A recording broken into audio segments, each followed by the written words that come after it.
को स्ट्रॉन्ग करना है। सुनिए, आज हम पढ़ने जा रहे हैं mechanism of nucleophilic substitution reactions in haloalkane और एल्काइल हैलाइड। ध्यान रखिएगा, जितने भी आपकी मैकेनिज्म हैं जो आप पढ़ने वाले हो आगे भी, सभी मैकेनिज्म में सबसे टॉप पर है mechanism of nucleophilic substitution reactions. Very very important है, मतलब हम इस पे स्टार लगा दें तभी बेस्ट रहेगा। वेरी इंपॉर्टेंट मैकेनिज्म है, इससे बहुत सारे क्वेश्चन बनते हैं और ये फेवरेट क्वेश्चन है पेपर का। कई बार सेट किया जाता है ये क्वेश्चन, बहुत बार पूछा गया है। आप अगर लास्ट 10 साल के पेपर देखोगे तो 10 में से 6 बार 7 बार तो आएगी, तो बहुत ही इम्पोर्टेंट है। तो हम पढ़ने वाले हैं आज mechanism of nucleophilic substitution reactions. थोड़ा सा इसके बारे में बता दें। जनरली जो न्यूक्लियोफिलिक सब्स्टिट्यूशन रिएक्शंस होती हैं वो आपकी दो प्रकार की, 2 टाइप्स की होती है। एक होती है SN1 और एक होती है SN2। यहाँ S से मतलब है सब्स्टिट्यूशन एंड N से मतलब है न्यूक्लियोफिलिक। 1 और 2 का क्या मतलब है वो अभी हम समझते हैं। देखिए हेडिंग डालिए आप लोग।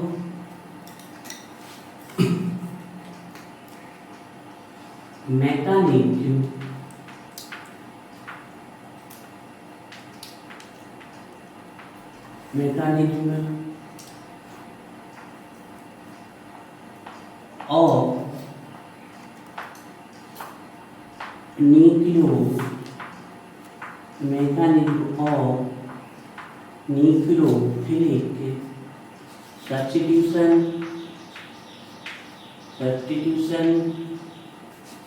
Mechanism of nucleophilic substitution reactions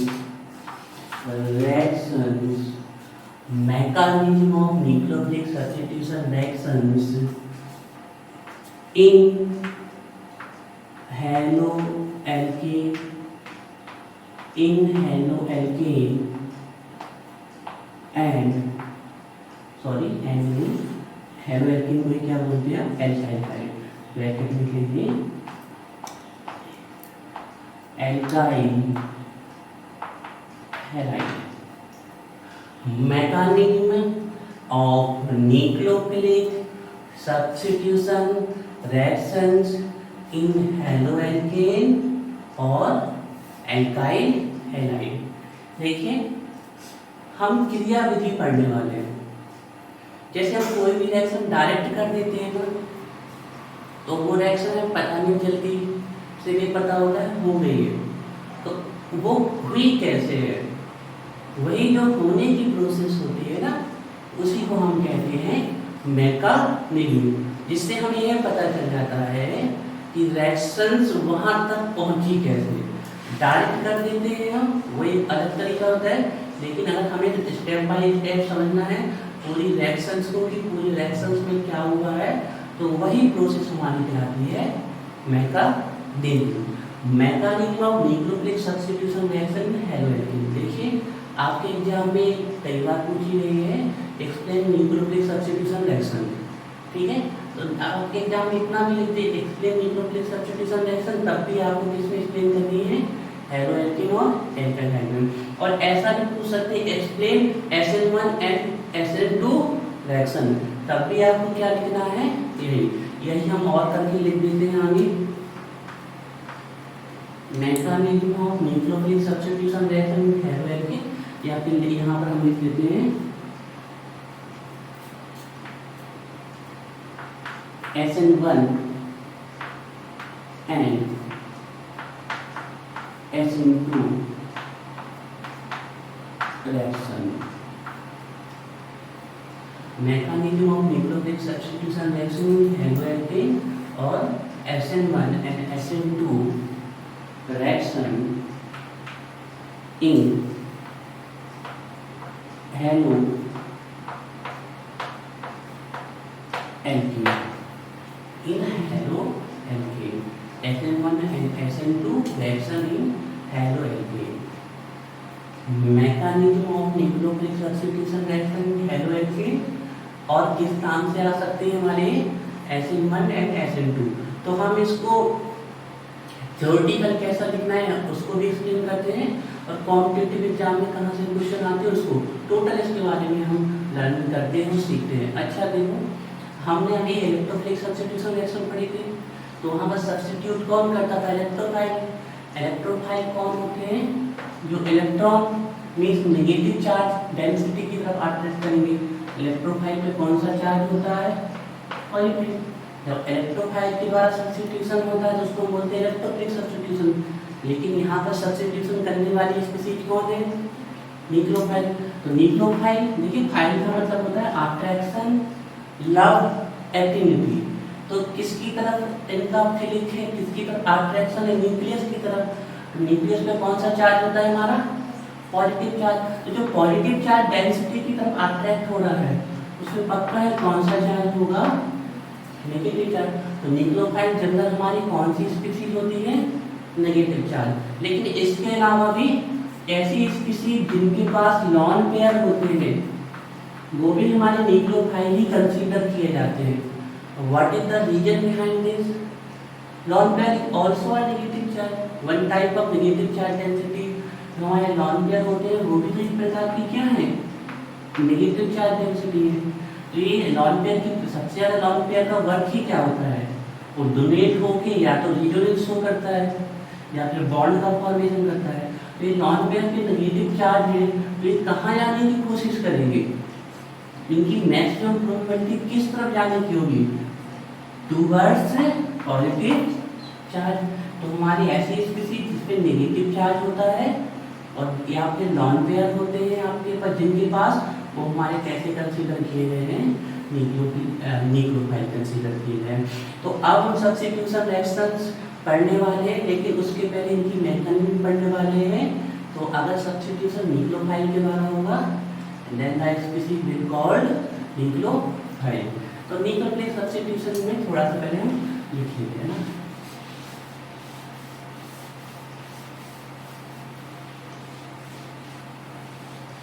चलिए लिखिए, इसमें किसे कहते हैं न्यूक्लियोफिलिक सब्स्टिट्यूशन रिएक्शंस? लिखिए,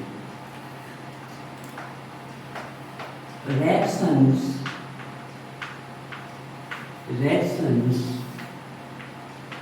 in which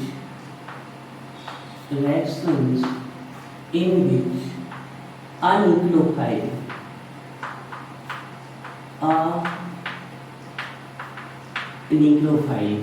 वो न्यूक्लियोफाइल वीक भी हो सकता है, स्ट्रॉन्ग भी। तो ब्रैकेट में लिख लीजिए वीक और strong reactions in which a nucleophile weak or strong is displaced by another nucleophile. यहाँ भी आप चाहें तो लिख सकते हो वीक और strong.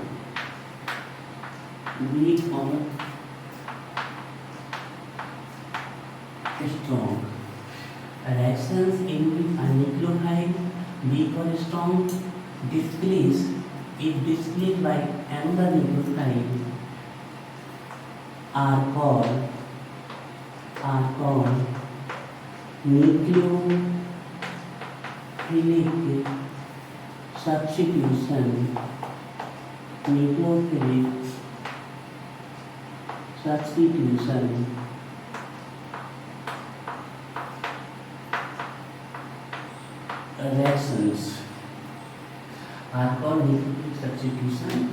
reactions are called nucleophilic substitution reactions. देखिए, और reactions in which a nucleophile weak or strong is displaced by another nucleophile weak or strong are called are called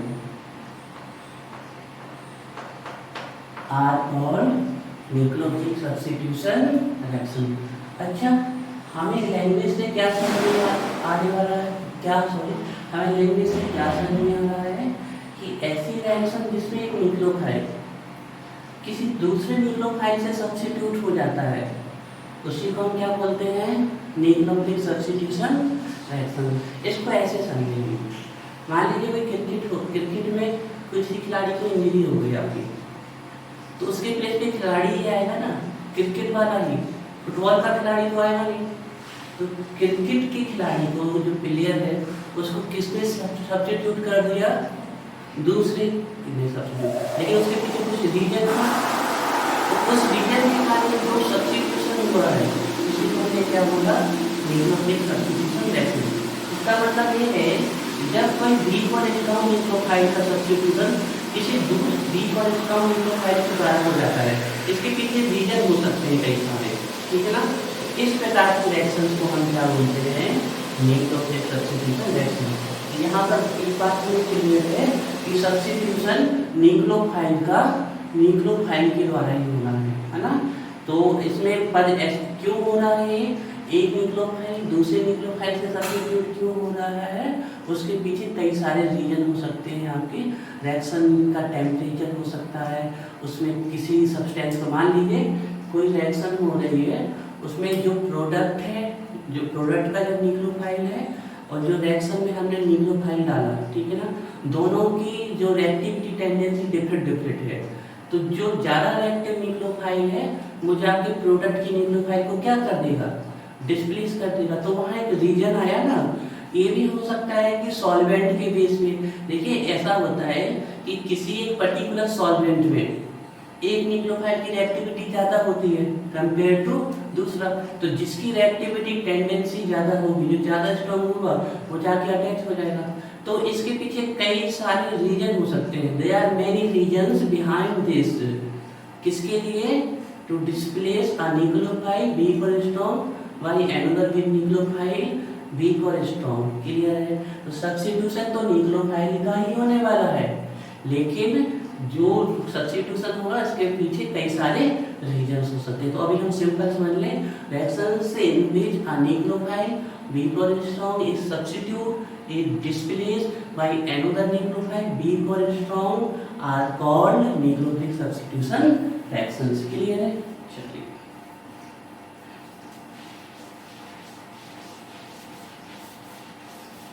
एक जनरल हम अगर शो कर दें तो देखिए कैसे हम पढ़ने किसने वाले हैं, हेलोएल्केन और आपके एल्काइल टाइप में न्यूक्लियोफिलिक सब्स्टिट्यूशन रिएक्शन।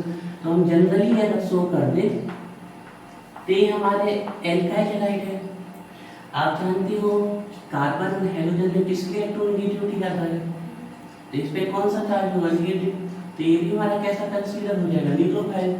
मान लीजिए यहाँ पर एक न्यूक्लियोफाइल आया और उसने क्या किया, इस कार्बन से स्वयं अटैच हो गया और इस हेलोजन को रिप्लेस कर दिया, सब्स्टिट्यूट कर दिया। तो यहाँ पर क्या निकल जाएगा, X नेगेटिव, और यहाँ पर आके हमारा क्या अटैच हो गया, न्यूक्लियोफाइल। तो देखिए reactions in which a nucleophile substitute bye another nucleophile called nucleophilic substitution reactions. Clear है। अब इसके पीछे कई सारे रीजन हो सकते हैं ना। तो ये हमारा सबस्ट्रेट था, रिएक्टेंट्स को ही, आप जो रिएक्टिंग स्पीशीज होती है ना उसको आप सबस्ट्रेट बोल सकते हो, मेन स्पीशीज को, और जो इस साइड बनता है ये हमारा प्रोडक्ट होता है ना। तो ये हमारा सबस्ट्रेट हो गया, या फिर आप इसको सीधे रिएक्टेंट ही बोल दो, रिएक्टिंग स्पीशीज बोल दो, और ये हमारा प्रोडक्ट हो गया।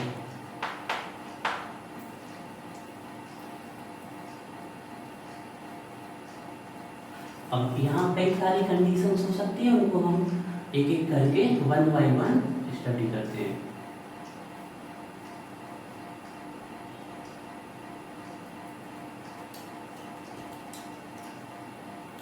यहाँ तक क्लियर है, अच्छे से बन जाएगा यहाँ तक। अब आगे चलते हैं।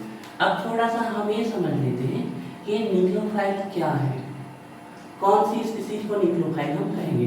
थोड़ा सा मैंने आपको बताया था कि नेगेटिव चार्ज वाली स्पीशीज और जिसके ऊपर लॉन पेयर ऑफ इलेक्ट्रॉन होगा वो हमारे क्या कंसीडर किए जाएंगे, न्यूक्लियोफाइल। चलिए तो देखिए इसमें एक line, types of nucleophile, types of nucleophile.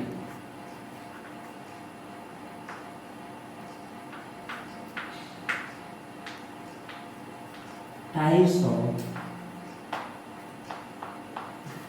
Nucleophile. Nucleophiles के टाइप होने वाले हैं। तो देखिए जो न्यूक्लियोफाइल्स होते हैं वहाँ पे दो ही प्रकार की स्पीशीज होती हैं, सिर्फ 2 टाइप की स्पीशीज हमारे न्यूक्लियोफाइल्स होती है। तो फर्स्ट वन होती है आपकी नेगेटिव चार्ज स्पीशीज। ये तो बिल्कुल क्लियर है ना, ये तो बहुत सिंपल है। जिसके ऊपर नेगेटिव चार्ज होगा वो किसकी तरफ अट्रैक्ट होगा, न्यूक्लियस मतलब पॉजिटिव चार्ज की तरफ। एक होती है हमारी नेगेटिव चार्ज स्पीशीज और दूसरी होती है हमारे पास स्पीशीज। जब हम स्पीशीज बोलते हैं ना, इसका मतलब होता है एटम, आयंस, मॉलिक्यूल्स, है ना, इसके मतलब होता है स्पीशीज का यहाँ पर। और अगर आप बायो में पढ़ोगे तो स्पीशीज का मतलब होता है जाति, ठीक है। तो ये तो जाति से मतलब यहाँ भी हम वही पढ़ रहे हैं ना कि कैसे कैसे हो सकते हैं ना species having lone pair of electrons. तो देखिए टाइप्स ऑफ न्यूक्लियोफाइल कौन कौन हो सकते हैं। फर्स्ट ऐसी स्पीशीज, ऐसे एटम्स जिनके ऊपर क्या हो नेगेटिव चार्ज, ऐसे मॉलिक्यूल जिनके ऊपर क्या हो negative charge. Species having negative charge और negative charge species. Other one जिसके पास नेगेटिव चार्ज तो नहीं है लेकिन एक्स्ट्रा क्या है, इलेक्ट्रॉन के पेयर है, जिसे हम क्या बोल सकते हैं, लॉन पेयर। तो हम कुछ अगर इसके एग्जाम्पल देख लें तो देखिए जैसे कि hydroxide ion, cyanide ion, thioalcohol और मरकैप्टेन आयन,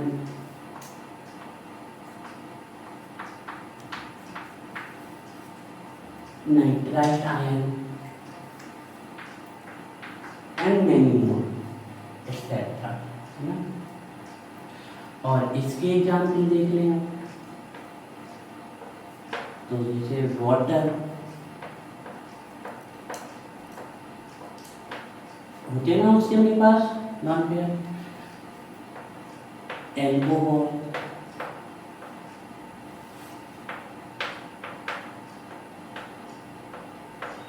है ना, अमोनिया,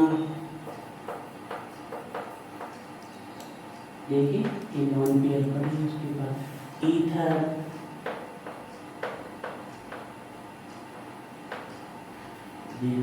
नॉन पेयर पड़े हुए, है ना। इसके अलावा थायो ईथर, मैं नहीं है ना, आप 2 या 3 एग्जाम्पल याद कर सकते हैं, मैं नहीं है ना, बहुत सारे हैं। क्योंकि यहाँ हम न्यूक्लियोफाइल नहीं पढ़ रहे हैं, न्यूक्लियोफिलिक सब्स्टिट्यूशन रिएक्शन कर रहे हैं, इसलिए 2 या 4 एग्जाम्पल पर्याप्त है हमारे लिए, बाकी बहुत सारे लिख सकते हैं। टिल नाउ का कॉन्सेप्ट इज क्लियर, अभी तक जो भी पढ़ाया वो क्लियर है। Reactions in this nucleophile weak or strong is displaced by another nucleophile। weak और strong क्या कहलाती है हमारी न्यूक्लियोफिलिक सब्स्टिट्यूशन रिएक्शंस। न्यूक्लियोफाइल्स कौन होते हैं हमारे, ऐसी स्पीशीज जो पॉजिटिव चार्ज डेंसिटी न्यूक्लियस की तरफ अट्रैक्ट करेगी, और न्यूक्लियस पे कौन सा चार्ज होता है, पॉजिटिव। तो यहाँ से अंडरस्टैंड कर सकते हैं nucleophiles are those species which attract towards positive charge density. तो पॉजिटिव चार्ज की तरफ कौन कौन अट्रैक्ट होगा, first species having negative charge, ये तो सीधे सीधे, और ऐसी स्पीशीज जिसके पास एक्स्ट्रा नेगेटिव चार्ज है, किसके फॉर्म में, लॉन पेयर के फॉर्म में, वो किस तरफ अट्रैक्ट हो जाएगा हमारा पॉजिटिव चार्ज। तो ये हो गए आपके न्यूक्लियोफाइल्स। अब हम थोड़ा सा हम क्योंकि न्यूक्लियोफिलिक सब्स्टिट्यूशन रिएक्शन किस में पढ़ रहे हैं, हेलोएल्केन में, तो हमने सबसे पहले डेफिनेशन पढ़ी, उसके बाद पढ़ा कि जो सब्स्टिट्यूट करने वाली स्पीशीज है न्यूक्लियोफाइल वो कैसे हो सकते हैं, आपके नेगेटिव हो सकते हैं और स्पीशीज हैविंग नॉन पेयर। अब हम ये पढ़ लें कि कौन सा हेलोएल्केन और एल्केन हैलाइड सबसे आसानी से न्यूक्लियोफिलिक सब्स्टिट्यूशन रिएक्शन देगा, ठीक है ना। तो छोटी सी हेडिंग बनाएंगे हम, ये सब जो छोटी छोटी सी हेडिंग वाली ना इसका पार्ट है, they are the parts of nucleophilic substitution method. इनको हमें धीरे धीरे अंडरस्टैंड करते जाना है। तो देखिए हेडिंग बनेगी हमारी order of reactivity, order of reactivity of haloalkane. अब एक ही लिखते हैं ना, आप समझ जाओगे हेलोएल्केन ही हमारे क्या होते हैं, alkyl halide.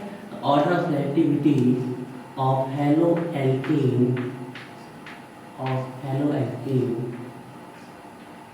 Two words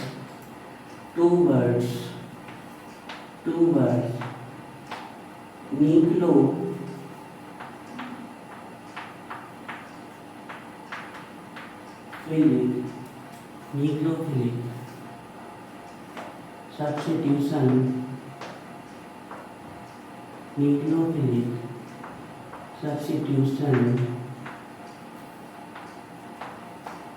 reactions.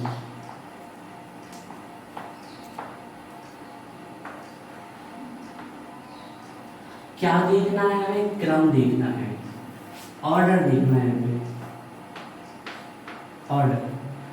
Order किसका देखना है, क्रियाशीलता का, रिएक्टिविटी का, मतलब कौन सा हेलोएल्केन या एल्काइल हैलाइड होगा जो सबसे आसानी से कौन सी रिएक्शन देगा, न्यूक्लियोफिलिक सब्स्टिट्यूशन रिएक्शन।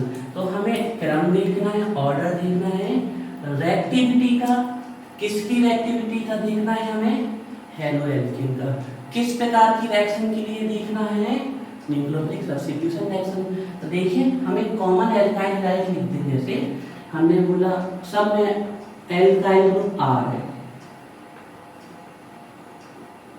हैलाइड हमने यहाँ फ्लोरीन ले लिया, फिर हमने यहाँ थोड़ा सा नीचे से करते हैं, देखिए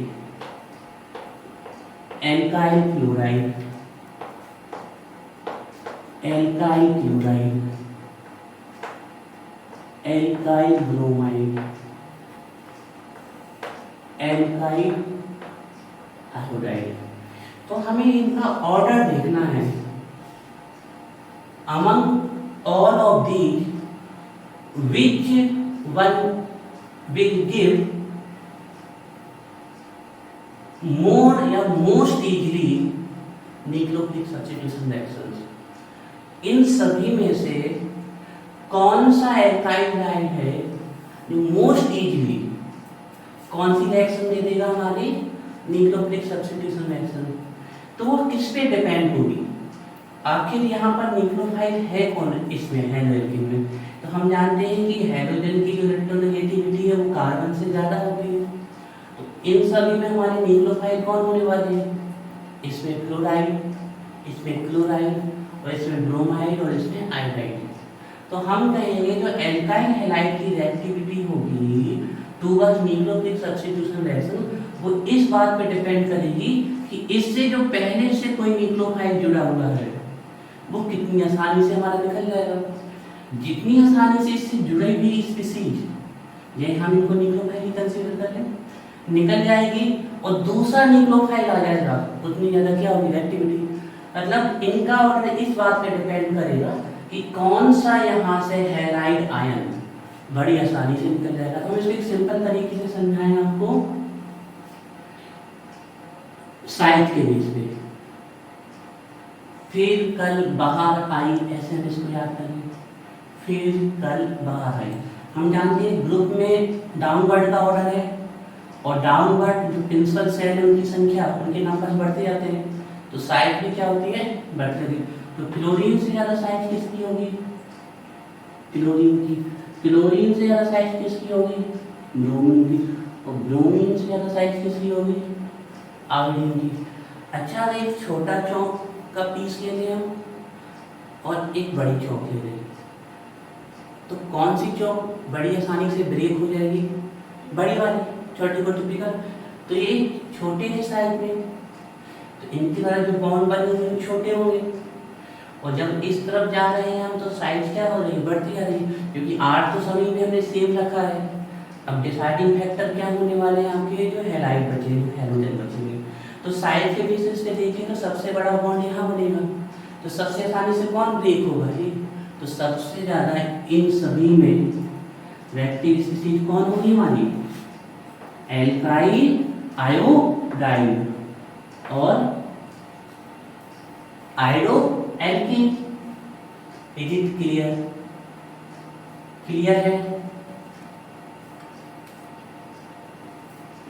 इन सभी स्पीशीज में अगर हम देखें तो सबसे आसानी से, अगर हम एक ऑर्डर हो गया रिएक्टिविटी। अच्छा, यहाँ से कौन सा आयन निकलेगा? Chloride ion. यहाँ से क्लोराइड आयन, यहाँ से ब्रोमाइड आयन और यहाँ से आयोडाइड आयन। अच्छा, ये जो आपके न्यूक्लियोफाइल निकल रहे हैं यहाँ से, आपके जो रिएक्टिंग स्पीशीज है उससे जो न्यूक्लियोफाइल निकल रहे हैं, जो सब्स्टिट्यूट हो रहे हैं, इन्हें हम क्या बोलते हैं? ध्यान रखिएगा, ये आपके कहलाते हैं लीविंग ग्रुप। ये हमारे कहलाते हैं लीविंग ग्रुप। तो जो एल्काइल हैलाइड की रिएक्टिविटी या हेलोएल्कीन की रिएक्टिविटी किस बात पे डिपेंड करेगी कि कौन सा लीविंग ग्रुप कितनी आसानी से निकल रहा है। तो इन सभी में सबसे आसानी से कौन सा ग्रुप निकल रहा है आपका? आयोडीन, आयोडाइड आयन की फॉर्म में निकल रहा है। तो अगर हम लीविंग ग्रुप का ऑर्डर लिखते हैं तो सबसे अच्छा लीविंग ग्रुप कौन है हमारा? आयोडाइड आयन ना, ध्यान रखिएगा। Best leaving group, best leaving group.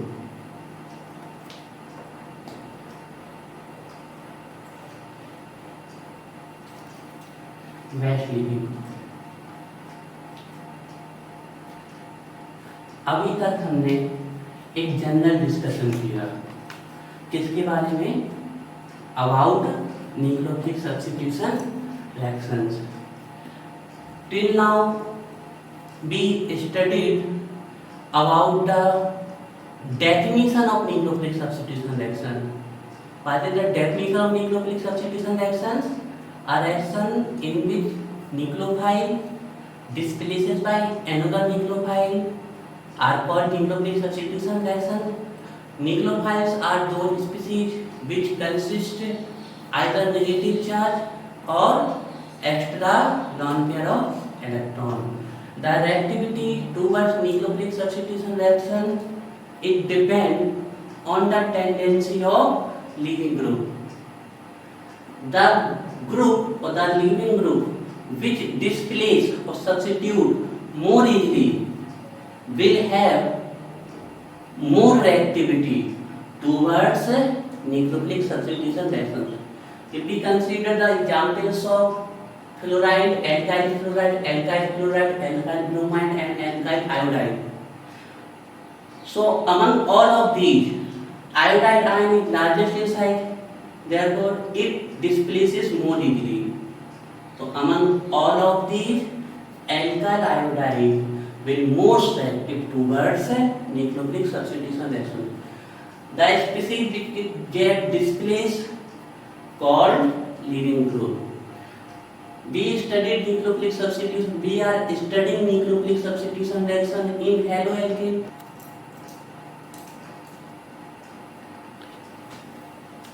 यहाँ तक क्लियर है? तो अभी हमने सिर्फ जनरल डिस्कशन पढ़ा किसके बारे में? Nucleophilic substitution reaction. अब हमें पढ़ना है types of nucleophilic substitution reaction. how many types of there are? Two types, SN1 and SN2. Heading बनाइए, types of nucleophilic substitution reactions.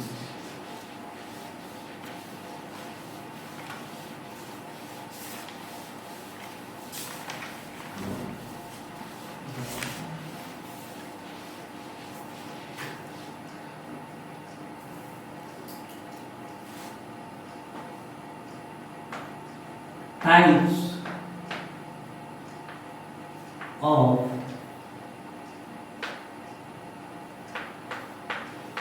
nucleophilic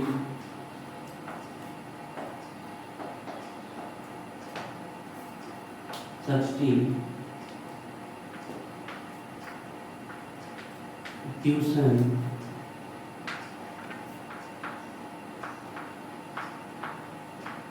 reactions. तो हम क्या पढ़ने वाले हैं? Types of nucleophilic substitution reaction. देखिए जनरली ये दो ही प्रकार की होती है, तो हम लिखेंगे यहाँ पर two types, they are of two types, they are of two types. तो देखिए टू टाइप्स के नाम क्या है। फर्स्ट वन ये देखिए कैसे लिखा जाता है, एस फिर एन को बॉटम में और फिर ए, SN1। और सेकेंड है एस एन को बॉटम में 2, SN1 एंड SN2। तो देखिए पहले नाम देखिए यहाँ पर, यहाँ SN क्या आपका इंडिकेट करता है? तो एस से मतलब है सब्स्टिट्यूशन न्यूक्लियोफिलिक, या आप ऐसे भी पढ़ सकते हो nucleophilic substitution, both are right way, दोनों ही सही तरीके हैं, आप चाहे जिस तरीके से प्रोनाउंस करें, सब्स्टिट्यूशन न्यूक्लियोफिलिक या फिर न्यूक्लियोफिलिक सब्स्टिट्यूशन, यहाँ भी वही मतलब है। अब मेन यहाँ पर जो हमें दिख रहा है डिफरेंस, वो यहाँ 1 पे और यहाँ पर 2 पे। तो यहाँ 1 का मतलब है यूनिमॉलिक्यूलर और यहाँ पर 2 का मतलब है बाई मॉलिक्यूलर। अब ये 1 यूनिमॉलिक्यूलर और बाईमॉलिक्यूलर किसके बेस पे आते हैं? ये ऑर्डर के बेस पे आते हैं। हम आपको थोड़ा सरल भाषा में समझाते हैं। इसमें कोई एक मॉलिक्यूल होगा जो रिएक्शन की रेट को, कोई एक मॉलिक्यूल होगा जिसका कंसंट्रेशन रिएक्शन की रेट को अफेक्टेड करेगा, या थोड़ा और सरल बोलते हैं, कोई एक मॉलिक्यूल होगा जिसके कंसंट्रेशन पे रिएक्शन की रेट डिपेंड करेगी। मतलब वो कम होगा तो रिएक्शन की रेट स्लो होगी, वो ज्यादा होगा तो रिएक्शन की रेट ज्यादा होगी। फिर से सुनो, इसमें कोई एक मॉलिक्यूल होगा जिससे रिएक्शन की रेट कम या ज्यादा होगी, इसलिए इसको बोलते हैं यूनिमॉलिक्यूलर न्यूक्लियोफिलिक सब्स्टिट्यूशन रिएक्शंस। अभी इसको डिटेल में बताते हैं। और इसमें 2 मॉलिक्यूल होंगे या 2 स्पीशीज होंगी जो रिएक्शन की रेट को अफेक्टेड करेंगी, या सरल भाषा में बोलते हैं जिनके कम या ज्यादा होने से, कम होने से रिएक्शन की रेट स्लो हो जाएगी, ज्यादा होने से रिएक्शन की रेट बढ़ जाएगी, इसलिए इसको क्या बोला? बाईमॉलिक्यूलर न्यूक्लियोफिलिक सब्स्टिट्यूशन रिएक्शन। थोड़ा सा और बता देते हैं फिर आगे चलते हैं। इसमें जो एक मॉलिक्यूल होने वाला है वो होने वाला है एल्काइल हैलाइड। तो इसमें जो रिएक्शन की रेट होती है सिर्फ एल्काइल हैलाइड पे डिपेंड करती है, एल्काइल हैलाइड सिर्फ एक, इसलिए इसको बोलते हैं यूनिमॉलिक्यूलर। और इसमें जो रिएक्शन की रेट होती है वो एल्काइल हैलाइड पे प्लस न्यूक्लियोफाइल पे डिपेंड करती है। तो कितने हो गए? 2, इसलिए इसको हम क्या बोलते हैं? बाईमॉलिक्यूलर न्यूक्लियोफिलिक सब्स्टिट्यूशन रिएक्शन। एक छोटी सी बात और बता दें आपको, अगर हम एल्काइल हैलाइड देख लें, एक छोटी सी बात फिर आगे चलते हैं। अगर हम एल्काइल हैलाइड को देख लें तो कितने प्रकार के हो सकते हैं हमारे? ऐसे हमने लिखा है कार्बन और इससे हाइड्रोजन जुड़ा, अगर इससे एक आप जुड़ेगा तो जो आपके हैलाइड होते हैं ना, हेलो एल्केन्स होते हैं, उनकी डिग्री कार्बन की डिग्री पे डिपेंड करती है।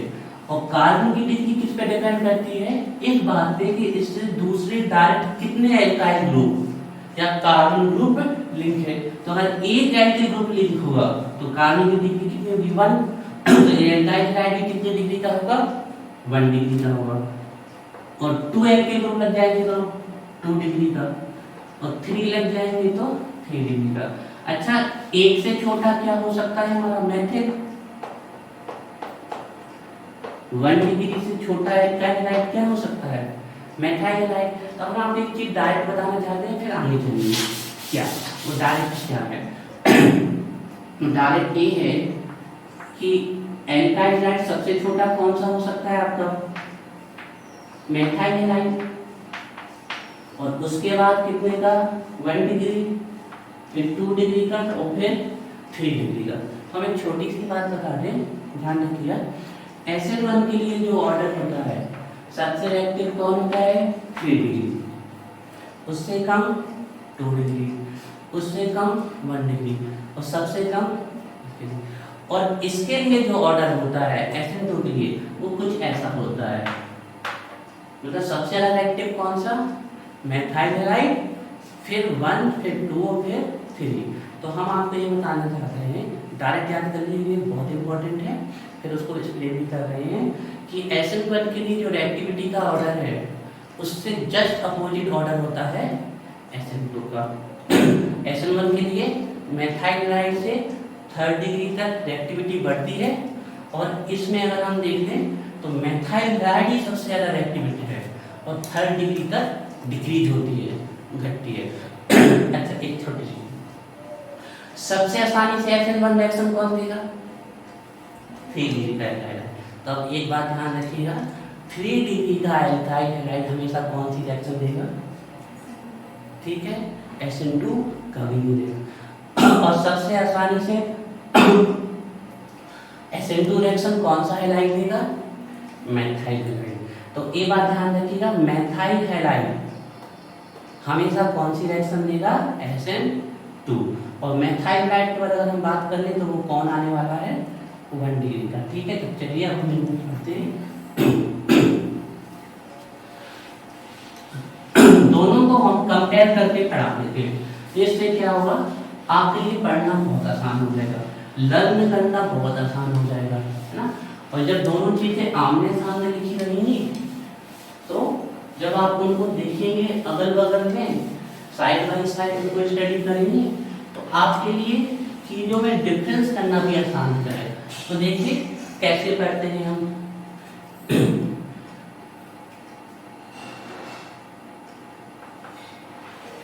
कुछ इस प्रकार से पढ़ते हैं। इस साइड लिख लीजिए आप SN1, और इस साइड लिख लीजिए SN2। यहां से आपका दोनों का कॉन्सेप्ट भी क्लियर हो जाएगा, और साथ में आप बड़ी आसानी से कंपेयर कर पाएंगे। तो एक साइड डाल लीजिए SN1 और अनदर साइड डाल लीजिए SN2, और फिर इनको बड़ी आसानी से, बड़े ध्यान से हम इनको कवर करते हैं।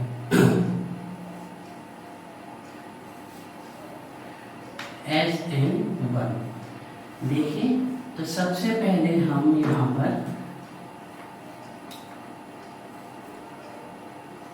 इनका नाम लिखने वाले हैं। तो देखिए, या तो आप सब्स्टिट्यूशन न्यूक्लियोफिलिक बोलिए,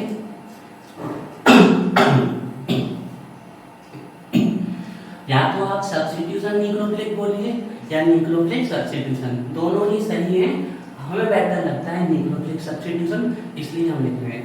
लेकिन न्यूक्लियोफिलिक सब्स्टिट्यूशन कैसा है? यूनिमॉलिक्यूलर, एक मॉलिक्यूल पे डिपेंड करना है। तो देखिए लिखेंगे हम कॉल्ड यूनिमॉलिक्यूलर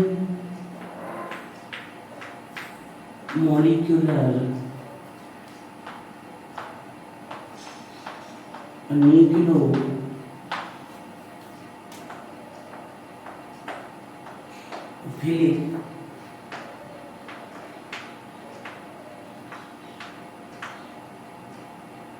सब्स्टिट्यूशन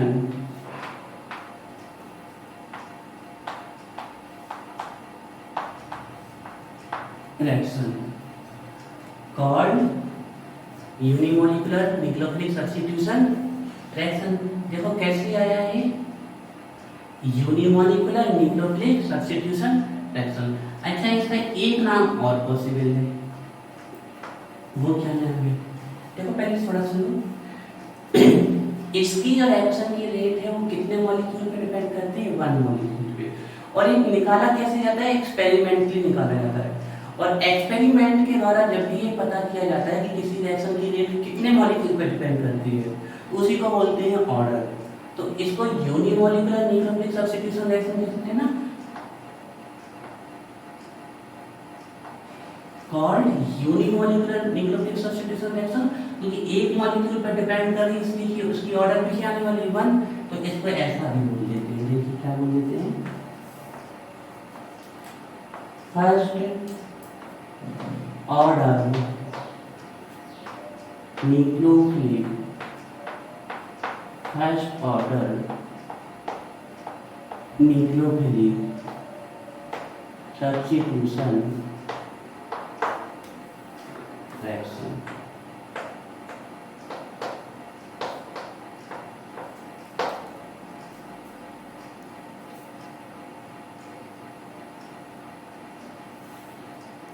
यहां तक क्लियर?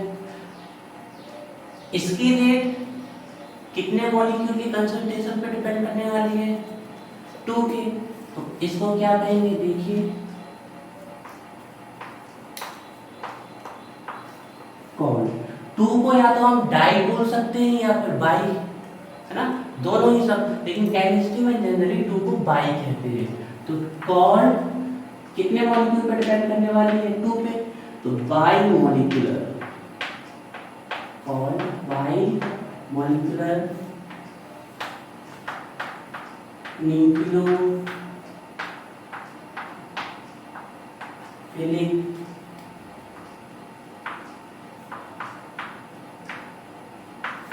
सब्स्टिट्यूशन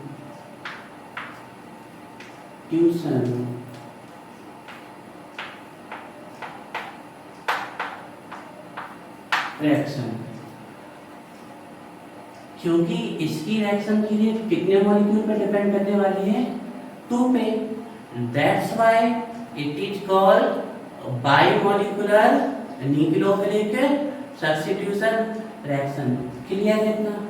अच्छा, ये पता कैसे किया गया है? थ्योरेटिकल पता नहीं किया गया है, बाय एक्सपेरिमेंट। और एक्सपेरिमेंट के द्वारा जब भी ये पता किया जाता है कि किसी रिएक्शन की रेट कितने मॉलिक्यूल पे डिपेंड कर रही है, तो उसी को क्या बोलते हैं? ऑर्डर बोलते हैं। जी आप केमिकल काइनेटिक्स में पढ़ेंगे बड़े ध्यान से। तो एक्सपेरिमेंटली ये पता किया गया कि इसकी रेट कितने मॉलिक्यूल पे डिपेंड करती है? 2। इसीलिए इसको और क्या कह सकते हैं हम? Second order, second order nucleophilic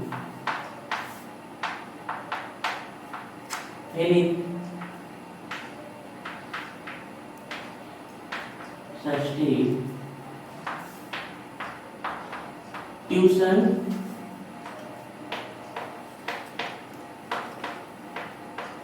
reaction. यहां तक क्लियर? यूनिमोलिकुलर बाइमोलिकुलर, कितने पे रेट? 1 पे। दैट्स व्हाई फर्स्ट ऑर्डर कितने में रेट डिपेंड करती है? 2 पे, इसलिए इसको बोलते हैं आपकी बाई या सेकंड ऑर्डर। अच्छा, एक चीज ध्यान रखिएगा, ये थोड़ा सा बच्चों को इस बात में डाउट होता है, कुछ बच्चों को, कि रिएक्शन एक स्टेप में होती होगी, इसलिए इसको यूनि। अब नाम तो पढ़िए, स्टेप का नाम ही कहाँ आया है इसमें? यूनिमोलिकुलर, मॉलिक्यूल का नाम आया है ना। तो हम आपको बता दें रिएक्शन एक स्टेप में नहीं होती है, 2 स्टेप में होती है। तो स्टेप के बेस पे नाम होता तो 2 होना चाहिए था फिर। तो स्टेप के बेस पे नहीं होता है, किसके बेस पे होता है? कि किसकी रेट कितने मॉलिक्यूल की कंसंट्रेशन पे डिपेंड करेगी। जबकि ये रिएक्शन एक स्टेप में होती है, तो इसका नाम 1, लेकिन स्टेप के बेस पे नाम नहीं आया है। किसके बेस से आया है? कि रिएक्शन कितने मॉलिक्यूल की कंसंट्रेशन पे डिपेंड करती है ना। तो चलिए अब हम सीधे रिएक्शंस में आने वाले हैं। तो एक फर्स्ट पॉइंट क्लियर है? चलिए पॉइंट ना बना के ऐसे ही इसको एरो लगा के लिख लीजिए ना। पॉइंट भी बना सकते हैं, उसमें कोई दिक्कत नहीं है।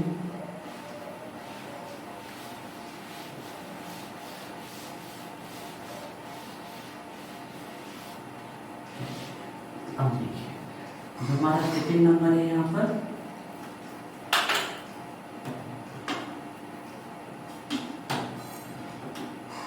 जो सेकेंड नंबर है हमारा वो हमें लिखना है यहाँ पर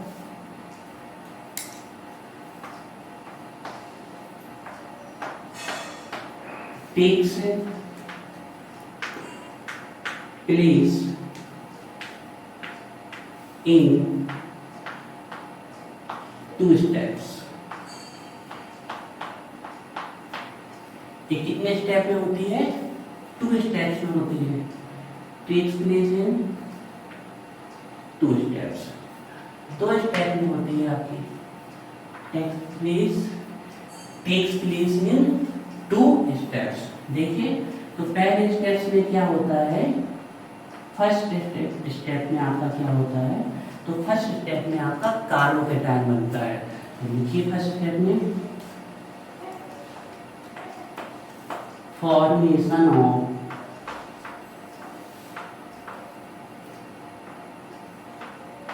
कार्बोकेटायन, फॉर्मेशन ऑफ कार्बोकेटायन। किस स्पीशीज को हम कार्बोकेटायन कहते हैं? जब कार्बन में कौन सा चार्ज आ जाए?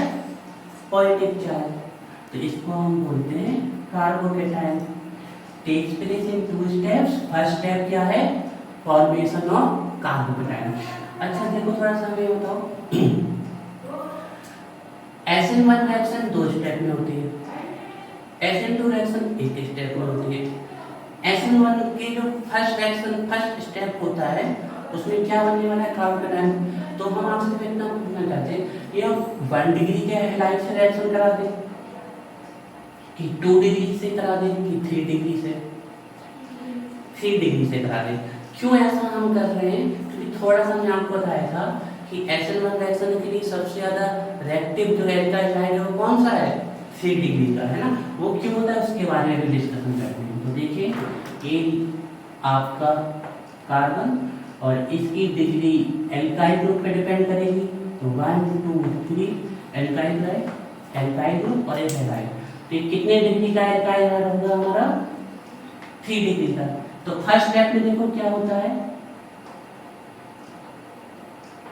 फर्स्ट स्टेप में ये इलेक्ट्रॉन पेयर इसकी तरफ शिफ्ट होंगे, तो इसके ऊपर नेगेटिव चार्ज और इसके ऊपर पॉजिटिव चार्ज। देखिए और ये अपने आप नहीं हो रहा है, बोर्ड पे हम शो कर रहे हैं। रिएक्शंस में मिक्सचर पड़ा हुआ है, तो उस मिक्सचर के कारण इसकी टेंडेंसी ऐसी हो रही है या उसके आसपास जो कंडीशन सेट की गई है कि ये निकल रहा है और इसके निकलने से क्या बनेगा? कार्बोकेटायन। और ये पिकोसेकंड में 10⁻12 में होने वाली रिएक्शंस है, पता भी नहीं चलेगा कब हुई। तो ये यहाँ से क्या निकल गया? हैलाइड आयन निकल गया और यहाँ पर हमारा क्या बन गया? कार्बन। और यहाँ से इलेक्ट्रॉन इस तरफ शिफ्ट हुए तो यहाँ पर क्या आ जाएगा? कैटायन, है ना। और ये कंडीशन बेस्ड रिएक्शन हो रही है, बोर्ड पे तो हम सीधे लिख दे रहे हैं, लेकिन ये कंडीशन बेस्ड रिएक्शन है आपकी। अच्छा, एक्सपेरिमेंटली देखा गया है कि इस रिएक्शन का ये पहला स्टेप होता है, एक कैसा होता है? स्लो होता है। और ध्यान रखिएगा किसी रिएक्शन का जो स्लो स्टेप होता है उसी को बोलते हैं rate determining step, RDS। What it is called? It is called RDS। सबसे स्लो जो स्टेप होगा उसी को हम क्या बोलेंगे? Rate determining step. और आप आज ही से सीख लीजिए, आप केमिकल काइनेटिक्स में इसको फर्दर पढ़ने वाले हैं, आप आज ही से सीख लीजिए कि किसी भी रिएक्शन की रेट को एक्सपेरिमेंटली जो पता किया जाता है वो उसके कौन से स्टेप से पता किया जाता है? Slow step. और स्लो स्टेप में जिसको हम क्या बोलते हैं? ऐसा स्टेप जो डिटरमाइन करता है क्या? रेट किसकी? रिएक्शन की। और इस स्टेप में जितने भी मॉलिक्यूल पार्टिसिपेट करते हैं वही रिएक्शन की क्या डिसाइड करते हैं? रेट डिसाइड करते हैं। ध्यान दीजिए, तो देखिए इस स्टेप में कितने मॉलिक्यूल्स पार्टिसिपेट कर रहे हैं? 1। इसीलिए इसको हम क्या बोलते हैं? Unimolecular nucleophilic substitution reaction. और रेट डिटरमाइनिंग स्टेप में एक्सपेरिमेंटली जितने मॉलिक्यूल रेट डिसाइड करते हैं वही उसकी क्या कहलाती है, ऑर्डर। तो इसी को हम क्या बोल देते हैं, first order nucleophilic substitution reaction. तो फर्स्ट स्टेप में तो बन गया आपका कार्बोकेटायन, लेकिन ये कंडीशन बेस्ड है कि कार्बोकेटायन बन रहा है मतलब वो इस न्यूक्लियोफाइल को निकाल रहा है, तो मिक्सचर में कुछ दूसरा न्यूक्लियोफाइल जरूर पड़ा हुआ है जो इससे क्या करने वाला है, अटैक। क्योंकि बिना कंडीशन के तो ऐसे ही पड़े रहते। जैसे हमने कहा, जैसे कि कोई बच्चा है अपने मन से पढ़ता है, कोई बच्चा नहीं पढ़ता है, तो उसने देखा टीचर आ गए तो उससे पढ़ना चालू कर दिया, तो कंडीशन बेस्ड था ना। या फिर ऐसा समझ लो कि जैसे अभी हम अपना जैसे भी पढ़ते हैं, लेकिन एग्जाम के समय हमारी पढ़ने की स्पीड और तरीका दोनों ही बदल जाता है, क्योंकि वहां पर कंडीशन लग जाती है ना। कि यही होता है इसमें, कंडीशन है यहाँ पर कि कोई न्यूक्लियोफाइल आया है और उस न्यूक्लियोफाइल के कारण इसने फर्स्ट स्टेप में अपना क्या किया, जो इससे जुड़ा हुआ न्यूक्लियोफाइल था हैलाइड आयन के फॉर्म में उसको निकाल दिया और क्या बना लिया आपका कार्बोकेटायन। तो फर्स्ट स्टेप में क्या होता है, फॉर्मेशन ऑफ कार्बोकेटायन। अब सेकंड स्टेप में जो भी न्यूक्लियोफाइल आएगा वो इससे अटैक करने वाला है, तो ये हमारा क्या है, कार्बोकेटायन ना। कार्बोकेटायन कितने डिग्री का कार्बोकेटायन है, 3 डिग्री का है। सेकंड स्टेप में होगा formation of product, formation of product. Second में होने वाला है आपका फॉर्मेशन ऑफ प्रोडक्ट। तो देखिए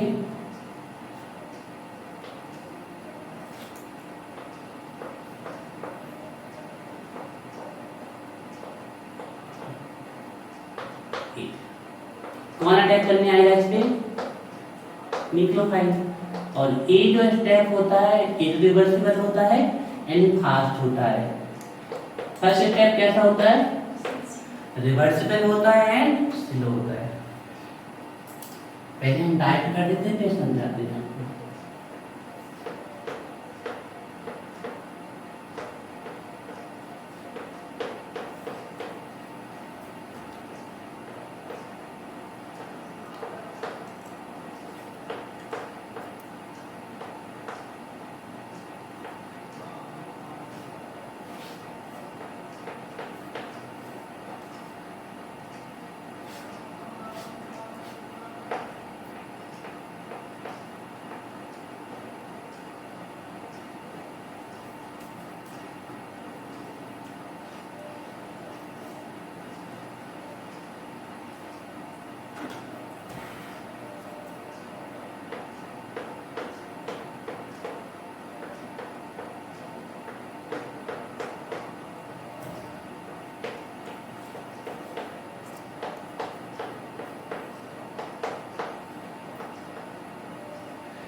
आप थोड़ा समझना है ना।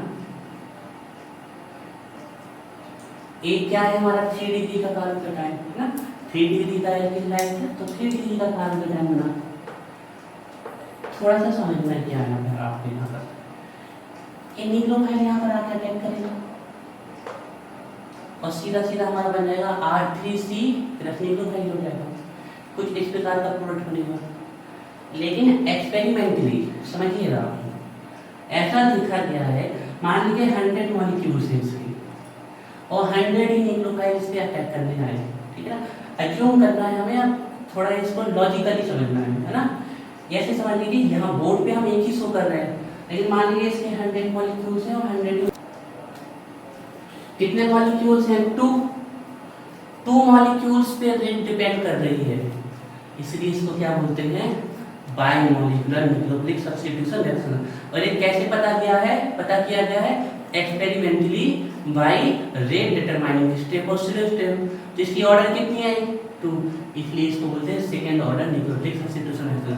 तो इस बात को क्लियर कर लीजिए, स्टेप के बेस पे नहीं है, किसके बेस पे है कि कितना मॉलिक्यूल रिएक्शन की रेट को डिपेंड, मतलब रिएक्शन जो है वो कितने मॉलिक्यूल की रिएक्शन की जो रेट है वो कितने मॉलिक्यूल की कंसंट्रेशन पे डिपेंड करती है। तो इस पे 2 पे डिपेंड करती है, इसलिए इसको हमने क्या बोला, सेकेंड ऑर्डर। अब होता क्या है, देखिए हम लॉजिकली समझ रहे हैं कि जब आपका SN1 था, तो इसमें ऐसा हुआ था कंडीशन के बेस पे कि पहले कार्बोकेटायन बना फिर प्रोडक्ट बना।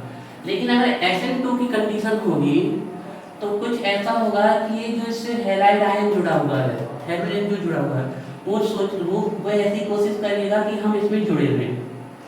लेकिन कंडीशन रिएक्शन की ऐसी सेटअप की गई है कि न्यूक्लियोफाइल इससे अटैक करने आए। तो अगर न्यूक्लियोफाइल अटैक करने आएगा तो पहले वो यहाँ पे गया तो इसने भगा दिया, नहीं करने दिया अटैक, और वो यहाँ गया यहाँ गया यहाँ गया, कहीं भी उसको जगह नहीं मिली, तो वो कहाँ से आके अटैक करेगा? जहाँ से उसको स्पेस मिलेगा, जहाँ से उसको क्या मिलेगा? जगह। तो कहाँ से आके मिली उसको जगह? पीछे से। लेकिन पीछे से आ तो गया अटैक करने के लिए, लेकिन ये निकलने को तैयार नहीं हुआ। तो इस कारण कुछ एक ऐसी स्टेट बनेगी, हम यहाँ पर शो करेंगे कि ये जुड़ने की कोशिश करेगा और ये कोशिश करेगा कि हम ना निकले। तो लेकिन जब ये जुड़ने की कोशिश करेगा तो उसी समय इसको निकालने की कोशिश करेगा। तो उसको हम कैसे बनाए? देखो ये हमने देखा, सी बैक साइड से क्या कर रहा है अटैक इस पे? न्यूक्लियोफाइल। ये इससे क्या करेगा? जुड़ने की कोशिश।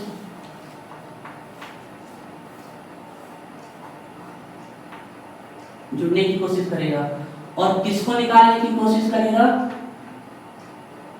जो इससे हैलाइड आयन जुड़ा हुआ है। तो ये जो स्टेट बनी है जिससे न्यूक्लियोफाइल अटैच होने की कोशिश कर रहा है और इस हाइड्रोजन एटम को निकालने की कोशिश कर रहा है। ये हाइड्रोजन एटम कोशिश कर रहा है कि हम जुड़े रहें, लेकिन ये न्यूक्लियोफाइल कंडीशन के कारण स्ट्रांग हो गया है, इसलिए इसको निकालने की कोशिश कर रहा है। तो ये एक इंटरमीडिएट स्टेट बनी है, बाकी सब ऐसा का वैसा ही कर दें। ये जो इंटरमीडिएट स्टेट बनी है इसी को हम कौन सी स्टेट बोलते हैं? ट्रांजिशन स्टेट कहते हैं। और एक अनस्टेबल स्टेट है, इसमें मॉलिक्यूल बहुत ही कम सेकेंड के लिए रह सकता है। जल्दी से उसे डिसाइड करना पड़ेगा कि वो किसी एक न्यूक्लियोफाइल से अटैच हो जाए, या जो पहले से था उसके पास उसी से सेटिस्फाइड है, दूसरे को अटैच ना होने दे, या दूसरा अगर कंडीशन के कारण स्ट्रॉन्ग हो गया है तो पहले वाले को निकाल दे। तो ये बहुत ही आपकी कहें माइन्यूट टाइम के लिए होती है, बहुत ही कम सेकेंड, पिको सेकेंड के लिए। और होता क्या है, फाइनली पहले स्टेप में ही रिएक्शन कुछ खास होती है आपकी और ये आगे इससे जुड़ जाता है। सीधी सी बात है, अगर रिएक्शन हो रही है तो उसमें कुछ अलग हुआ होगा, अगर वही बना रहने देते तो रिएक्शन होने का मतलब क्या होता? तो फाइनली ये अटैच हो जाएगा और H नेगेटिव आपका क्या हो जाएगा? निकल जाएगा। ये आपका निकल जाएगा और ये यहाँ से आके न्यूक्लियोफाइल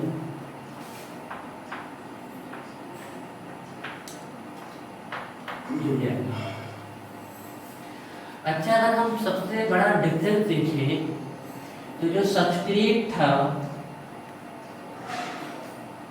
और जो आपका प्रोडक्ट है उसमें हम देख रहे हैं कि सबस्ट्रेट से जो हैलाइड आयन जुड़ा हुआ था वो फॉरवर्ड से था, और इसमें कहाँ से जो प्रोडक्ट बना है उसमें जो न्यूक्लियोफाइल जुड़ा है वो कहाँ से जुड़ा है? बैकवर्ड से। क्लियर है? तो जो ये कंडीशन होती है जिसमें पूरा का पूरा मॉलिक्यूल इन्वर्ट हो जाता है, ये तो एक्सेस पे है, एक्सेस पे कोई चीज को कितना भी घुमाओगे वो तो वैसे ही रहने वाली है, लेकिन ये जो यहाँ था इसका डायरेक्शन चेंज हो गया, यहाँ से जो स्थिति जो थी ये कैसा हो गया? बैकवर्ड। तो ये जो पूरा का पूरा पलट गया, इसी को क्या बोलते हैं? इन्वर्जन। और इसका नाम है वॉल्टन इन्वर्जन।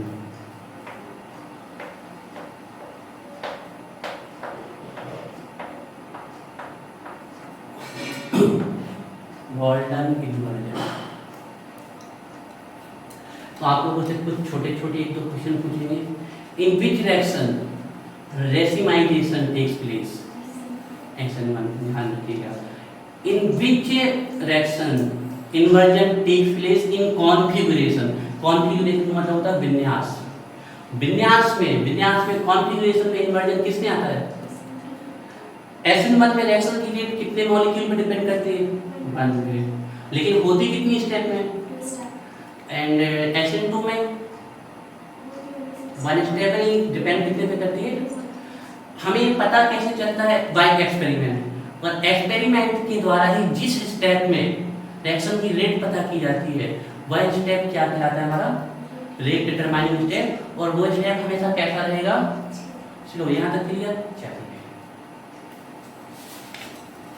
तो अब हम यहाँ पर ये लिखने वाले हैं कि इसकी रिएक्शन की रेट जो होती है वो सिर्फ कितने मॉलिक्यूल की कंसंट्रेशन पे डिपेंड है, 1 पे, इसलिए इसको बोला 1 और यूनिमॉलिक्यूलर। और इसकी रिएक्शन की रेट कितने मॉलिक्यूल पे डिपेंड कर रही है, कितनी सी पे, एक तो एल्काइल है, दूसरे न्यूक्लियोफाइल, इसलिए इसको हम क्या बोलेंगे बाइमॉलिक्यूलर, है ना। तो अब ये दोनों साइड कितना ठीक है, इसके लिए हमने साथ साथ लिखा दिया कि आप लोगों को याद करना आसान हो जाए।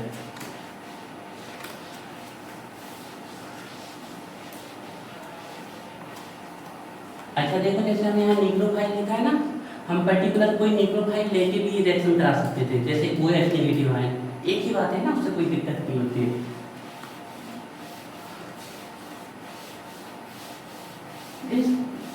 सबसे इम्पोर्टेंट बात तो खत्म हो गई, अब तो कुछ बचा ही नहीं है, अब तो बड़े आसानी से सब कुछ हो जाना है। मैंने तो यही था।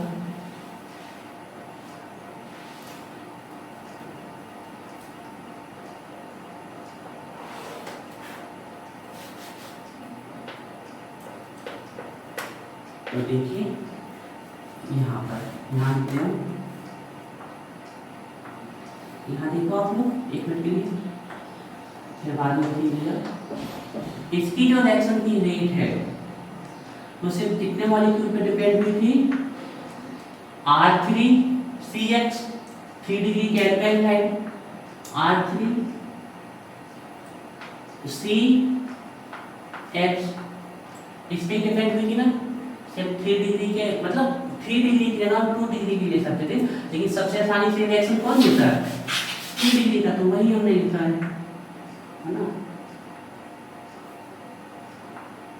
R3CX। तो इसकी रिएक्शन की जो रेट होती है इसकी कंसंट्रेशन पे डिपेंड करती है, डायरेक्टली प्रोपोर्शनल होती है कंसंट्रेशन ऑफ एल्काइल हाइड, इसीलिए इसको क्या बोलते हैं यूनिमॉलिक्यूलर। अच्छा, प्रोपोर्शनल का साइन हटेगा तो यहाँ कौन सा कांस्टेंट आएगा, रेट कांस्टेंट, इसको क्या बोलते हैं। तो यहाँ पर अगर देखिए सिर्फ एक्सपेरिमेंटली ये पता किया गया है कि इसकी रेट सिर्फ कितने पे डिपेंड करती है इसकी। अगर हम ये देखें एक्सपेरिमेंट के द्वारा ये जो पता किया गया है तो कितने पे रेट डिपेंड कर रही है, इसी को क्या बोलते हैं ऑर्डर, कितने पे डिपेंड कर रही है 1 पे, क्लियर हो गई, इसकी ऑर्डर क्या होगी 1, इसलिए इसको हम क्या बोलते हैं यूनिमॉलिक्यूलर, यही नाम था यूनिमॉलिक्यूलर न्यूक्लियोफिलिक सब्स्टिट्यूशन रिएक्शन या फिर first order nucleophilic substitution reaction. अब यहाँ देखिए थोड़ा सा लिख लो इसको, चलो, और साथ में लिखते लिखते हमें बताते भी चलो, जिससे हमें पता चले कि आपको समझ में आया कि नहीं। अब सीधे यहाँ पर प्रोपोर्शनल का साइन डालें, कांस्टेंट लगा दें, कितने पे डिपेंड करती है इसके लिए 2 पे, तो इसके लिए सबसे अच्छा हैलाइड कौन था मेथाइल हाइड ना, तो एक तो मेथाइल हाइड के कंसंट्रेशन पे डिपेंड कर रही थी और साथ में न्यूक्लियोफाइल की कंसंट्रेशन पे डिपेंड कर रही थी, तो 1 and 1 + 1 इसकी रेट कितने मॉलिक्यूल पे डिपेंड कर रही है 2 पे, तो ऑर्डर कितनी आ गई 1 + 1 2, इसको क्या बोलेंगे हम बाई मॉलिक्यूलर।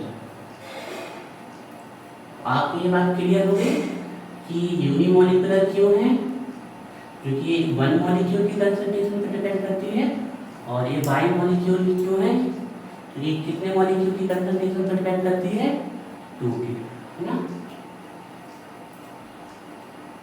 इसका लैंग्वेज लिखेंगे, नोट करिए।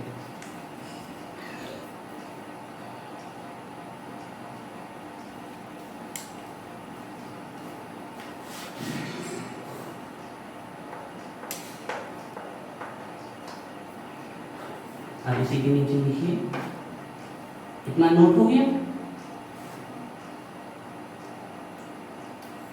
रह गया नोटेड। चलिए लिखिए the rate of SN1 reaction, the rate of SN1 reaction depends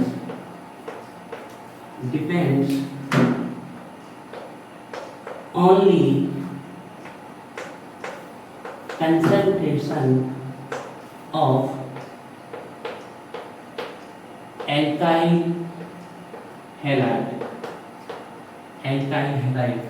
bracket में लिख लीजिए 1 molecule. The rate of SN1 reaction depends only concentration of alkyl halide, bracket में लिख लीजिए 1 molecule. That's why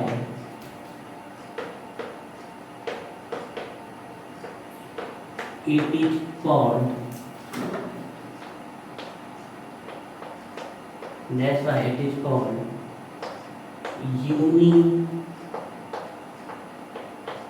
unimolecular nucleophilic substitution reaction.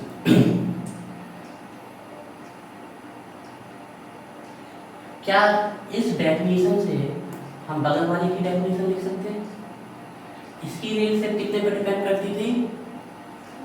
1 molecule की concentration पे, that's why it is called unimolecular. लेकिन उसकी रेट कितने पे डिपेंड कर रही है? 2 पे. तो जब हम उसकी लिखेंगे तो लिखेंगे the rate of SN2 reaction depends only concentration of 1. लेकिन उसमें लिखेंगे depends upon concentration, depends only concentration of alkyl halide. कितने मॉलिक्यूल? 1 मॉलिक्यूल. इसलिए इसको हम क्या बोलते हैं? Unimolecular nucleophilic substitution reaction. लेकिन इसमें हम क्या लिख देंगे? The rate of SN2 reaction depends only, नहीं ओनली थोड़ी, अपॉन कितने मॉलिक्यूल पे? 2 पे. चलिए लिखिए, इसमें लिखिए the rate of SN2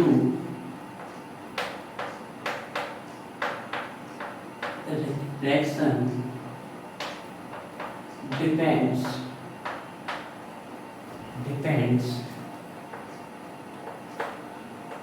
upon concentration of alkyl halide, concentration of alkyl halide as well as concentration of alkyl halide as well as concentration of कौन था? न्यूक्लियोफाइल. हाँ, ऐसे आप जब आंसर देते हैं ना तो ये समझ में आता है कि आपको कुछ समझ में आया है. न्यूक्लियोफाइल ब्रैकेट में कितने मॉलिक्यूल लिखते हैं? 2 molecule.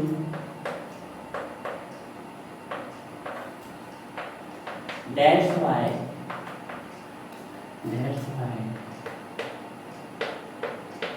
it is called bimolecular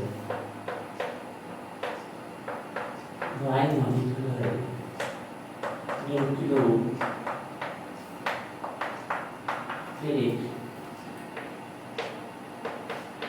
substitution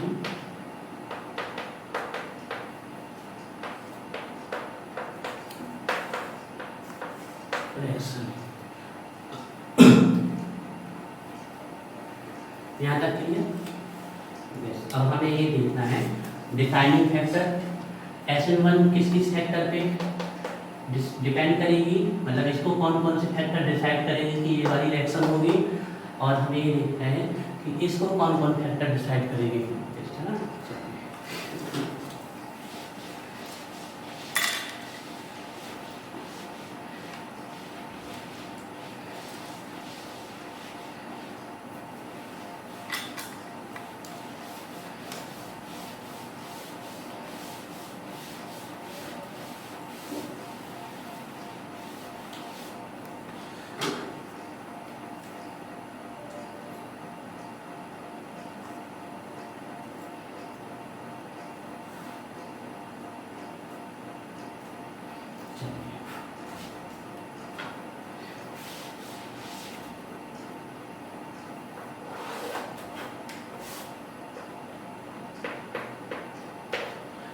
दोनों तरफ अच्छी ब्लैक पेन से डार्क में हेडिंग डालिए, डिसाइडिंग फैक्टर। ये बहुत ही इम्पोर्टेंट है ऑब्जेक्टिव के हिसाब से भी and as well as for competitive exam में अगर क्वेश्चन बनते हैं तो सबसे ज़्यादा यहाँ से बनते हैं। डिसाइडिंग फैक्टर, इसके लिए डिसाइडिंग फैक्टर क्या क्या होने वाले हैं, और इसके लिए भी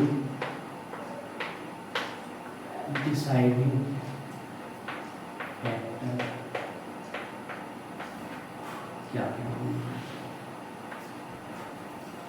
डिसाइडिंग फैक्टर तो सबसे पहला देखिए, सबसे पहला जो डिसाइडिंग फैक्टर है इसमें आपका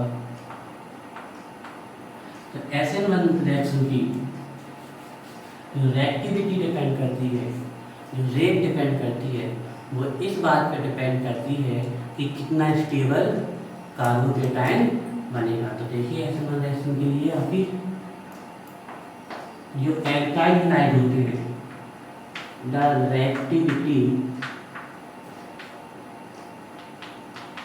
reactivity of alkyl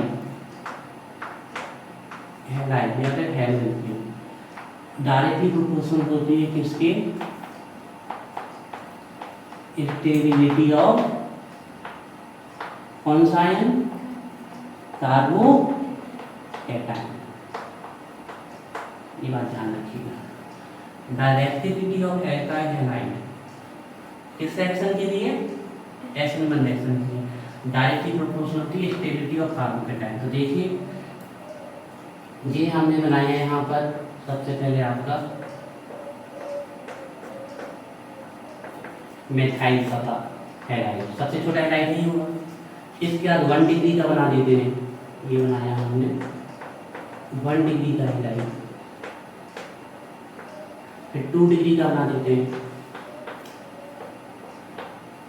ये बनाया हमने 2 डिग्री का, आपका 1 डिग्री, ये हो गया 2 डिग्री का, और ये मेथाइल हैलाइड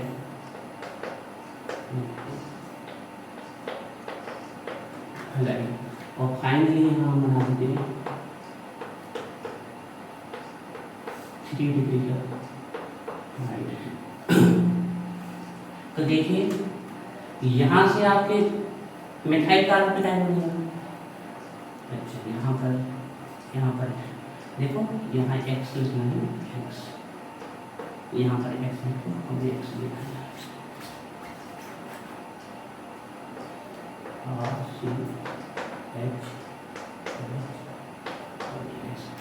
देखिए इससे मिथाइल कार्बोकेटाइन बनेगा, इससे 1 डिग्री का कार्बोकेटाइन, इससे 2 डिग्री का कार्बोकेटाइन और इससे 3 डिग्री का कार्बोकेटाइन बनेगा। तो कार्बोकेटाइन की अगर हम स्टेबिलिटी देख लें, डायरेक्शन ऑफ डायरेक्टिविटी होता है directly proportional to stability of carbocation. अगर हम स्टेबिलिटी ऑफ कार्बोकेटाइन देख लें यहीं पर, तो 1 डिग्री से ज़्यादा स्टेबल कार्बोकेटाइन कौन होता है, 2 डिग्री, और 2 डिग्री से भी ज़्यादा स्टेबल कौन सा कार्बोकेटाइन होता है, 3 डिग्री, यही होता है।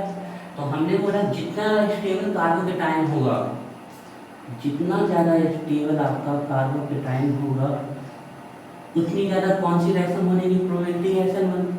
तो सबसे ज़्यादा स्टेबल कौन सा कार्बोकेटाइन होता है, 3 डिग्री का। तो सबसे स्पीड से कौन सी रिएक्शन होने वाली है,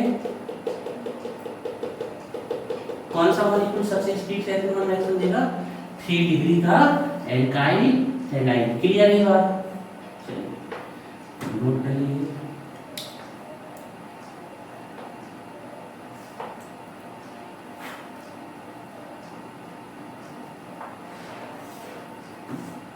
तो वो हैलाइड का नाम बताइए आप जो हमेशा SN1 रिएक्शन देगा, ऑलवेज। ठीक है ना, तो ध्यान रखिए 3 डिग्री का जो हैलाइड होता है ऑलवेज गिव कौन सी रिएक्शन, SN1 रिएक्शन। ध्यान रखिए हम शॉर्ट में लिख देते हैं, ज़्यादा की कमी नहीं है, आप लोग पूरा लिख सकते हैं।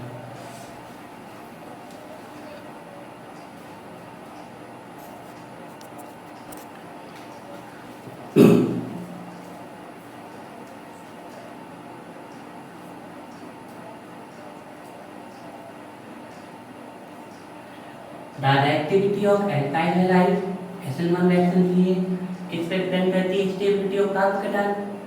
और सबसे ज्यादा स्टेबल कौन सा कार्बोकेटाइन होता है हमारा? 3 डिग्री का कार्बोकेटाइन।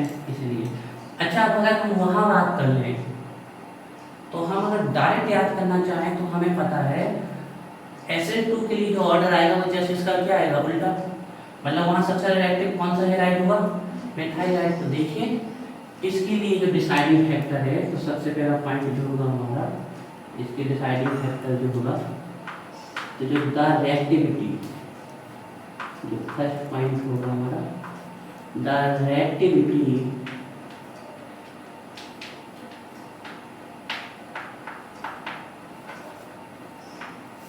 ऑफ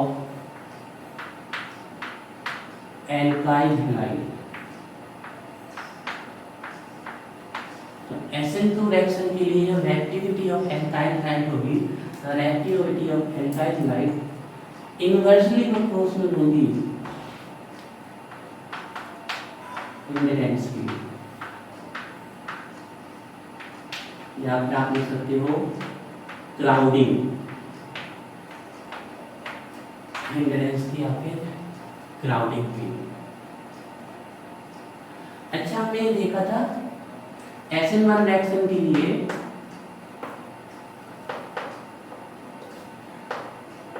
SN2 रिएक्शन के लिए जब न्यूक्लियोटाइड अटैक करने के लिए आया था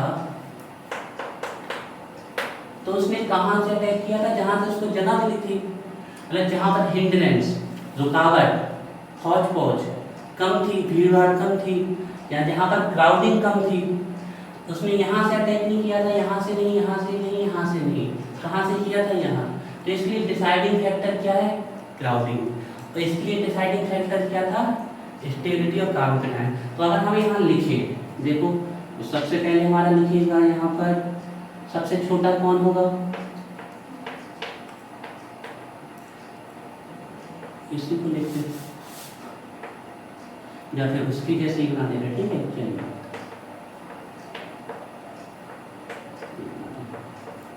सबसे छोटा हैलाइड कौन है हमारा? Methyl halide.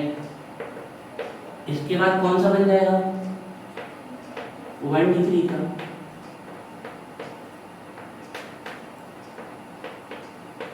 फिर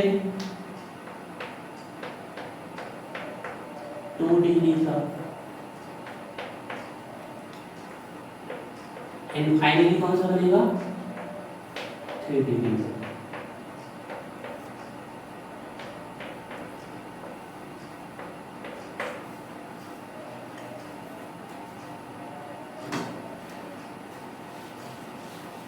अच्छा देखिए, थोड़ा सा हम यहाँ पर जैसे हमने कहा ये मेथाइल हैलाइड है, तो क्राउडिंग इतनी है अभी, लेकिन मान लीजिए एल्काइल हैलाइड आ गया, तो सबसे छोटा एल्काइल ग्रुप कौन जोड़ देगा? CH3। तो क्राउडिंग बढ़ी। मान लीजिए 2 एल्काइल ग्रुप आ गए, हम सबसे छोटा जोड़ दें, तो क्राउडिंग बढ़ी। और 3 आ गए तो क्राउडिंग और बढ़ जाएगी। तो जितनी ज़्यादा हिंडरेंस बढ़ती जाएगी उतनी कम रिएक्टिविटी होती जाएगी। तो इसमें सबसे ज़्यादा, सबसे कम हिंडरेंस कहाँ पर है? और सबसे ज़्यादा यहाँ पर। तो सबसे ज़्यादा रिएक्टिव कौन होगा इसके लिए? Methyl halide.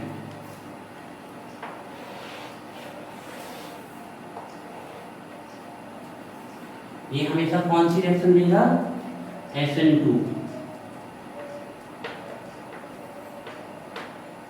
Always give SN2 reaction।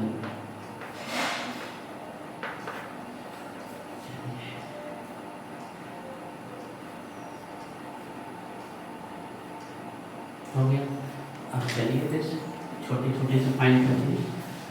बाकी तो कॉन्सेप्ट पूरा खत्म हो चुका है।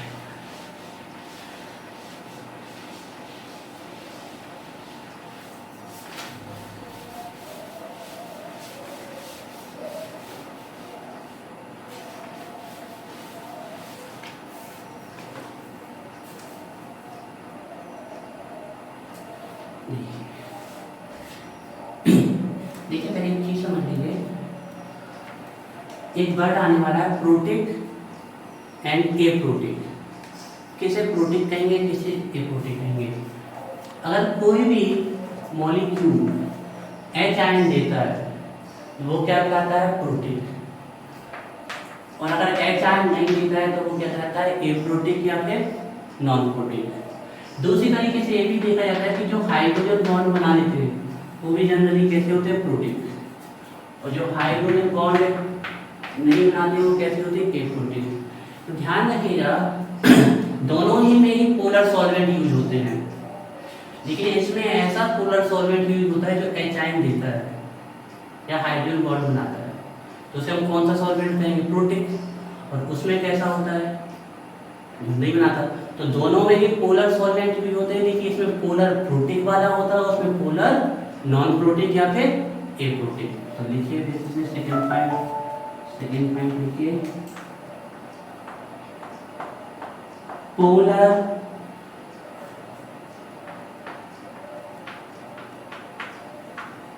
Protic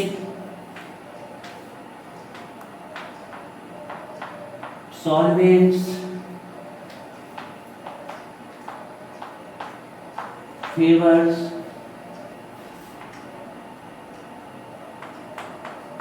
SN1 reaction। क्लियर है, दोनों में ही पोलर रहेंगे लेकिन इसमें प्रोटिक, और इसमें कौन होंगे, पोलर एप्रोटिक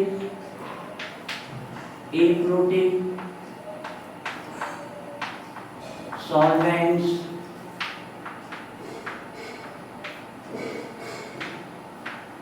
फेवर्स, फेवर लिखिए, फेवर लिखिए, सॉल्वेंट से फेवर लिखा जाएगा। पोलर एप्रोटिक सॉल्वेंट फेवर कौन सी रिएक्शन, SN2 रिएक्शन। अब कुछ एग्जाम्पल तो देखिए, दोनों में ही पोलर है लेकिन डिफरेंस कहाँ पर है, इसमें पोलर एप्रोटिक है और इसमें पोलर प्रोटिक है। तो जैसे अगर हम कुछ एग्जाम्पल लिख दें पोलर प्रोटिक के, तो वाटर पोलर प्रोटिक है, एल्कोहल पोलर प्रोटिक है ना। एल्कोहल में जैसे कि मिथाइल एल्कोहल है ना, ये इसके एग्जाम्पल हो सकते हैं। एसीटोन डाइमिथाइल कीटोन है ना, एसीटोन, एसिटिक एसिड,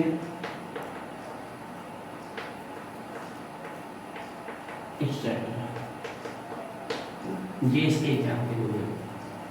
तो अगर आपको ये सॉल्वेंट दिखेंगे किसी रिएक्शन में तो कौन सी रिएक्शन हो रही है वहां पर, SN1 है ना।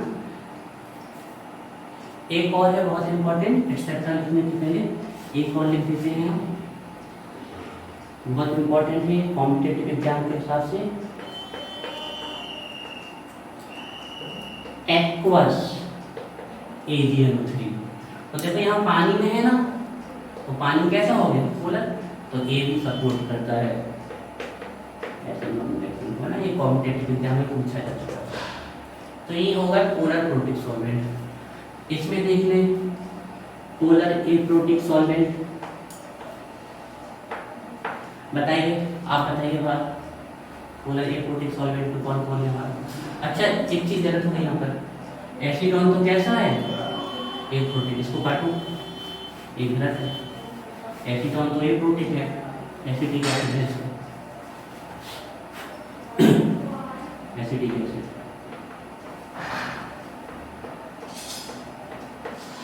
एसिटिक एसिड AgNO3 एक्वस वही लिखिए है ना, इस टाइप का AgNO3 3 एक्वस एक्सेट्रा। हम आप बता रहे थे एसीटोन को से एसीटोन सल्फोक्साइड है ना, कौन सा है, डाइमिथाइल, फॉर्मूला क्या है, CH3 S डबल बॉन्ड, इसका नाम क्या है, DMSO डाइमिथाइल सल्फोक्साइड। एंड एक और बहुत अच्छा है डाइमिथाइल फॉर्मामाइड। तो इसका फॉर्मूला क्या है, CH3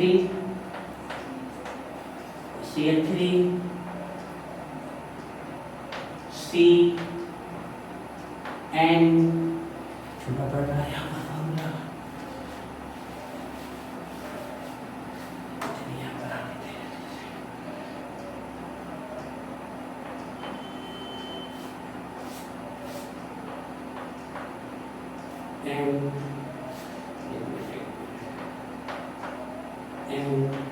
C double bond O H,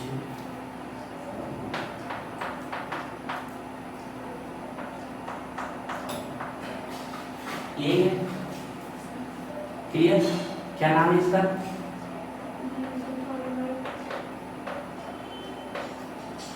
dimethyl formamide.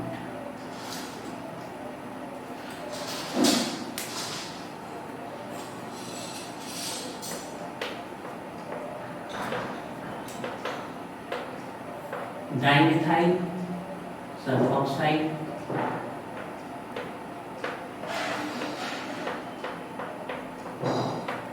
इसका नाम है डाइमिथाइल फॉर्मामाइड। ये डाइमिथाइल फॉर्मामाइड।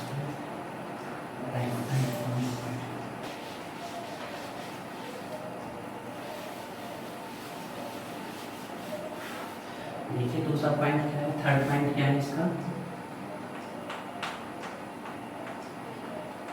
तो ध्यान रखिएगा SN1 रिएक्शन को कौन से न्यूक्लियोफाइल सपोर्ट करते हैं, B है ना, वीक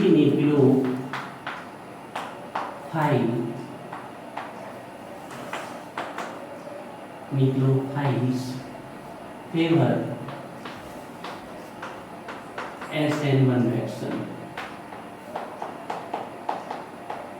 स्ट्रॉन्ग कौन से फेवर करेंगे, SN2। देख लीजिए strong nucleophile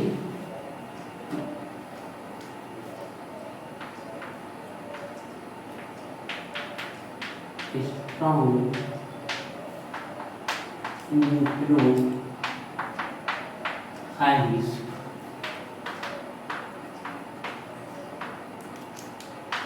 favour SN2 reaction. ठीक है, और अब इसके बाद इस पुस्तक को बंद करने को और एक पॉइंट लिखेंगे। ये हो गया वीक न्यूक्लियोफाइल किसको फेवर करता है, SN1 को, और स्ट्रॉन्ग किसको करता है, SN2 को। अब यहाँ पर हेड लगा के पॉइंट लीजिए, good leaving group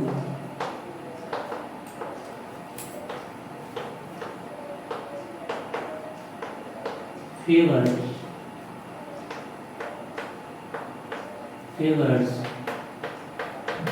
both SN1 and SN2 reaction। ये आपका कॉन्सेप्ट है।